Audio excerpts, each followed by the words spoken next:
Welcome to Shyamala Bhimaraj YouTube channel. ಇವತ್ತು ನಾನು ಮಾಡ್ಕೊತಾ ಇರೋದು ರವೆ ಹೋಳಿಗೆ. ಯಾವ ಥರ ಮಾಡ್ಕೊತೀನಿ ನೋಡ್ಕೊಳ್ಳೋಣ ಬನ್ನಿ. ಇಲ್ಲಿ ಬೆಲ್ಲ ನೀರು ಹಾಕಿ ಕುದ್ಸೋಕೆ ಇಟ್ಟಿದ್ದೀನಿ. ಅದು ಕುದ್ದ ನಂತರ ಒಂದು ಕುದಿ ಕುದ್ದ ನಂತರ ಈ ಥರ ಸೋಸ್ಕೊತೀನಿ. ಅದರೊಳಗೆ ಕಲ್ಲಿರುತ್ತಲ್ವ, ಹಾಗಾಗಿ ಅದಾದ ನಂತರ ಮತ್ತೆ ಅದನ್ನ ಕುದ್ಸೋಕೆ ಇಡ್ತೀನಿ. 1 ಕಪ್ ರವೆ ಹಾಕ್ಕೊತೀನಿ. ನೀರು ಸ್ವಲ್ಪ ಕಮ್ಮಿನೇ ಇಟ್ಕೊಂಡ್ರೆ ಚೆನ್ನಾಗಿ ಬರುತ್ತೆ ರವೆ ಹೋಳಿಗೆ. ಇಲ್ಲೊಂದು ಸ್ವಲ್ಪ ಏಲಕ್ಕಿ, ಈಗ 1 ಕಪ್ಪಷ್ಟು ರವೆ ಹಾಕಿ ಚೆನ್ನಾಗಿ ಮಿಕ್ಸ್ ಮಾಡ್ಕೋಬೇಕು. ಅದು ಕುದೀತಾ ಕುದೀತಾ ಗಟ್ಟಿ ಬರುತ್ತೆ. ಗಟ್ಟಿ ಆಗಬೇಕು, ಫುಲ್ ಗಟ್ಟಿ ಆಗಬೇಕು. ಆ ಥರ ಕುದಿಸ್ಬೇಕು. ಅದನ್ನ ಉಂಡೆ ಉಂಡೆ ಕಟ್ಟಕ್ಕೆ ಬರಬೇಕು, ಆ ಥರ ಕುದಿಸ್ಕೋಬೇಕು. ನೋಡಿ ಯಾವ ಥರ ಬಂದಿದೆ ಅಂತ.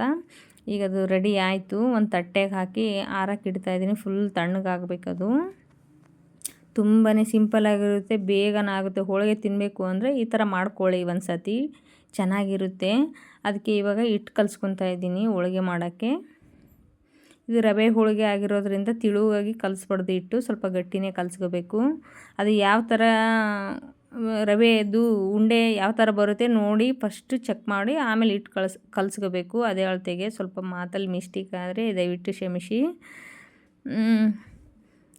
ಇದಕ್ಕೆ ಇವಾಗ ಒಂದು ಸ್ವಲ್ಪ ಉಪ್ಪು ಎಣ್ಣೆ ಹಾಕಿ ಕಲಿಸ್ತೀನಿ. ಸ್ವಲ್ಪ ನೀರು ಹಾಕಿ. ನಿಮಗೂ ಇಷ್ಟ ಆಗುತ್ತೆ ಅಂದ್ಕೊತೀನಿ ಫ್ರೆಂಡ್ಸ್. ಹಿಟ್ಟು ಸ್ವಲ್ಪ ಗಟ್ಟಿನೇ ಕಲಿಸ್ಕೋಬೇಕು.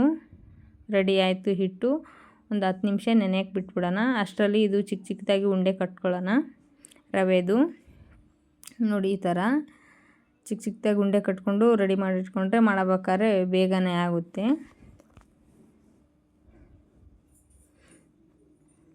ನಿಮಗೂ ಇಷ್ಟ ಆಗುತ್ತೆ, ಒಂದು ಸತಿ ಟ್ರೈ ಮಾಡಿ ನೋಡಿ. ಈ ಥರ ಎಲೆ ಊದ್ಕೊಂಡ್ಬಿಟ್ಟು ಅದರಲ್ಲಿ ರವೆ ಉಂಡೆ ಚಿಕ್ಕ ಚಿಕ್ಕ ಮಾಡ್ಕೊಂಡಿದ್ವಲ್ವ ಅದರೊಳಗಡೆ ಇಟ್ಟು ನೀಟಾಗಿ ತುಂಬ್ಕೋಬೇಕು. ನೋಡಿ ಯಾವ ಥರ ಮಾಡ್ಕೊತಾ ಇದ್ದೀನಿ ಅಂತ. ಚಿಕ್ಕ ಚಿಕ್ಕದಾಗಿ ಮಾಡ್ಕೋಬೇಕು. ಹೋಳಿಗೆ ಕೂಡ ಚಿಕ್ಕ ಚಿಕ್ಕದಾಗಿ ಮಾಡಿಕೊಂಡ್ರೆ ಚೆನ್ನಾಗಿ. ರವೆ ಹೋಳಿಗೆ ಸ್ವಲ್ಪ ದಪ್ಪನೇ ಇರಬೇಕು, ತಿಳಿವಾಗಿದ್ರೆ ಅಷ್ಟು ಚೆನ್ನಾಗಿರಲ್ಲ. ನೋಡಿ ಇಷ್ಟಿಷ್ಟೇ ಮಾಡ್ಕೋಬೇಕು ಅದನ್ನ ಚಿಕ್ಕ ಚಿಕ್ಕದಾಗಿ. ತುಂಬಾ ಚೆನ್ನಾಗಿರುತ್ತೆ ಫ್ರೆಂಡ್ಸ್. ನೀವು ಒಂದು ಸತಿ ಈ ಥರ ಟ್ರೈ ಮಾಡಿ. ರೆಡಿ ಆಯಿತು ನಮ್ಮದು ರವೆ ಹೋಳಿಗೆ. ಸಿಂಪಲ್ಲಾಗಿರುತ್ತೆ, ಬೇಗನೂ ಆಗುತ್ತೆ. ಬೇಗ ತಿನ್ನಬೇಕು ಅನ್ನಿಸ್ತವ್ರು ಈ ಥರ ಒಂದು ಸತಿ ಟ್ರೈ ಮಾಡಿ ನೋಡಿ. ಇಲ್ಲಿ ಈ ಕಡೆ ಸೈಡೆಲ್ಲ ಗೊತ್ತಿಲ್ಲ, ರವೆ ಹೋಳಿಗೆ ಮಾಡಲ್ಲ ದಾವಣಗೆರೆ ಸೈಡೆಲ್ಲ. ನಮ್ಮ ಉತ್ತರ ಕರ್ನಾಟಕ ಸೈಡು ರವೆ ಹೋಳಿಗೆ ಅಂದರೆ ಫೇಮಸ್ಸು. ಸಿಂಪಲ್ಲಾಗಿ ಬೇಗನೆ ಆಗುತ್ತೆ ಅಂದು ಏನಕ್ಕಾರ ಮಾಡೋದಾದರೆ ರವೆ ಹೋಳಿಗೆನೇ ಜಾಸ್ತಿ ಮಾಡೋದು.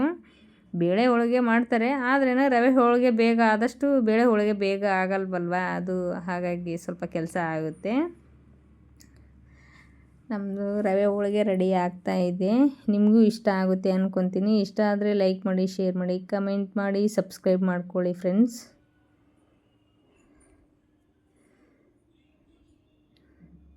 ಮತ್ತು ಅದೇ ಥರ ಇನ್ನೊಂದು ಹೋಳಿಗೆ ಮಾಡ್ಕೊತಾ ಇದ್ದೀನಿ.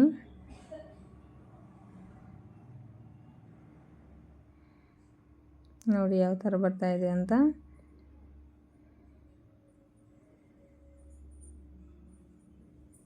ನಮ್ಮ ಮನೆಯಲ್ಲೆಲ್ವ ಮಕ್ಕಳು ರವೆ ಹೋಳಿಗೆ ಅಂದರೆ ಸ್ವಲ್ಪ ಇಷ್ಟಪಟ್ಟು ಊಟ ಮಾಡ್ತಾರೆ. ಹಾಗಾಗಿ ಸ್ಕೂಲಿಂದ ಬಂದ ತಕ್ಷಣ ರವೆ ಹೋಳಿಗೆ ತಿಂತೀರಾ ಅಂದರೆ, ರವೆ ಹೋಳಿಗೆ ಮಾಡಿರಾ, ಯಾಕೆ ಮಾಡಿರಾ, ಏನು ಮಾಡಿರಾ ಅಂತ ಕ್ವಶನ್ ಕೇಳ್ತಾ ಇಲ್ಲ ನನ್ನ ಮಗಳು. ಬನ್ನಿ ತಿನ್ನೋಣ ಹೇಗಿದೆ ಅಂತ.